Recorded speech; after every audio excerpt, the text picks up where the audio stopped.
جمعہ کے دن ایک گھڑی قبولیت کی ہے تو ہمیں دعا کب مانگنی چاہیے؟ مثلاً ہمیں اپنی دعا کا ورد کیسے کرنا چاہیے؟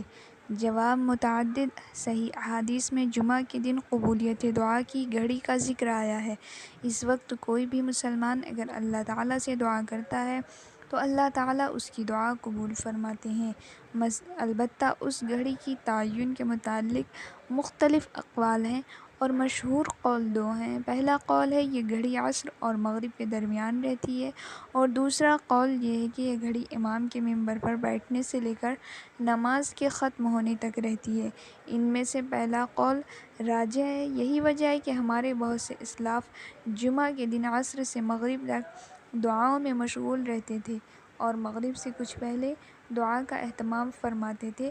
اس لیے جمعہ کے دن عصر سے مغرب تک یا مغرب سے کچھ پہلے دعاؤں کا اہتمام کرنا چاہیے، خصوصاً درود شریف کا ورد زیادہ کرنا چاہیے۔